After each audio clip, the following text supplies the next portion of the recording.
Hi there, welcome back to English at Due Mission. আজকে পড়াবো pronoun. প্রথমে definition. যে ওয়ার্ড কোনো নাউনের পরিবর্তে বসিয়ে সেই নাউনকে নির্দেশ করিয়ে দেয় তাকে প্রোনাউন বলে। অর্থাৎ নাউনের পরিবর্তে যে ওয়ার্ড বসে তাকে প্রোনাউন বলে। অর্থাৎ আমরা ইংরেজি ডেফিনেশনটা যদি দেখি একটু, pronoun is a word that replaces a noun in a sentence. অর্থাৎ প্রোনাউন হচ্ছে কি একটা ওয়ার্ড, যেই ওয়ার্ডটা রিপ্লেস করে, কাকে রিপ্লেস করে? একটা নাউনকে। কোথায়? In a sentence. অর্থাৎ বাক্যে নাউনের পরিবর্তে যে শব্দটা আমরা ব্যবহার করি সেই শব্দটাকেই আমরা প্রোনাউন বা সর্বনাম পদ বলি বাংলায়। যেমন আমি যদি এখানে দেখি, Ataur is a teacher. Ataur is a teacher, he is friendly with his students, so all likes him. এইখানে আতাউর হচ্ছে আমার নাউন, এই নাউনের পরিবর্তে বসছে হি, এটা একটা প্রোনাউন। তাহলে হিটা হচ্ছে এখানে কি? নাউনের পরিবর্তে বসছে, তাহলে এই হিটা হচ্ছে একটা প্রোনাউন।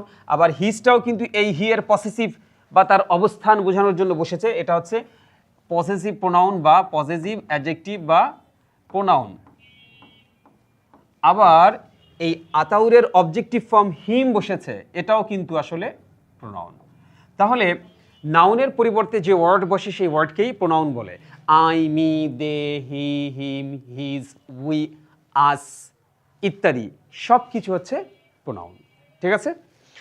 তাহলে নাউনের পরিবর্তে যে ওয়ার্ড বসে সেই ওয়ার্ডকে আমরা প্রোনাউন বলছি।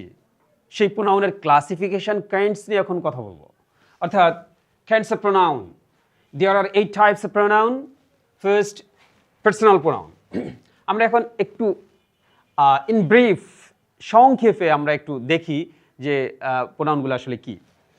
ফার্স্ট, পার্সোনাল প্রোনাউন, যেটাকে বাংলায় বলছি আমরা ব্যক্তিবাচক প্রোনাউন। এর ভিতরে কি কে আছে? এর ভিতরে আছে আই আছে, উই আছে, হি আছে, শি আছে, ইউ আছে, আওয়ার্স আছে, দে আছে, ইট আছে। তাহলে এই প্রোনাউনগুলোকে আমরা পার্সোনাল প্রোনাউন বলবো বা ব্যক্তিবাচক প্রোনাউন বলবো, সর্বনাম বলবো। সেকেন্ডে আছে কি? Reflexive pronoun, reflexive and emphatic pronoun, অর্থাৎ আত্মবাচক এবং জোরবাচক বা গুরুত্ব প্রদান করে এরকম প্রোনাউন। সেগুলো কি? পার্সোনাল প্রোনাউন এর অবজেক্টিভ এবং কিছু কিছু ক্ষেত্রে পসেসিভ ফর্মের সাথে সেলফ এবং সেলফস যুক্ত হয়ে যেই প্রোনাউনগুলো বাক্যে বসে সেগুলোকে আমরা রিফ্লেক্সিভ প্রোনাউন বা এমফ্যাটিক প্রোনাউন বলি। এখন রিফ্লেক্সিভ আর এমফ্যাটিকের ভিতরে একটু পার্থক্য আছে, আমরা সেটা পরে বলছি। এখানে আছে myself, himself, ourselves, herself, yourself, yourselves, themselves, সবগুলোর সাথে কিন্তু লাস্টে কিন্তু দেখো সেলফ এবং সেলফস যুক্ত আছে। তাহলে যেসব প্রোনাউনের শেষে সেলফ এবং সেলফস যুক্ত থাকে সিম্পলি সেগুলোকে আমরা রিফ্লেক্সিভ প্রোনাউন বলবো। ঠিক আছে? ইনডেফিনিট প্রোনাউন, অনির্দিষ্টবাচক সর্বনাম পদ। কে কে আছে? ওয়ান এবং বডিযুক্ত যা আছে, one, any, some, other, many, another, everyone, someone, anyone, everyone ইত্যাদি, এগুলো সব হচ্ছে আমার অনির্দিষ্টবাচক সর্বনাম পদ। ঠিক আছে? নেক্সটে দেখো এখানে কি আছে?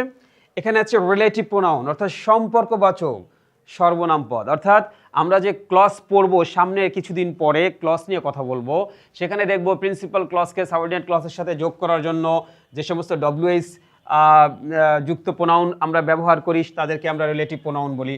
অর্থাৎ একটা কমপ্লেক্স সেন্টেন্সে রিলেটিভ প্রোনাউন বসে who, whom, which, what, that, whose, whom, where, when, how ইত্যাদি, এরা সব হচ্ছে রিলেটিভ বা সম্পর্কবাচক বা সম্বন্ধবাচক সর্বনাম পদ। অর্থাৎ এরা বাক্যের একটা অংশের সাথে আরেকটা অংশের সম্পর্ক ক্রিয়েট করে এবং কমপ্লেক্স সেন্টেন্স গঠন করে থাকে। ঠিক আছে? Next, demonstrative pronoun. Demonstrative pronoun কি?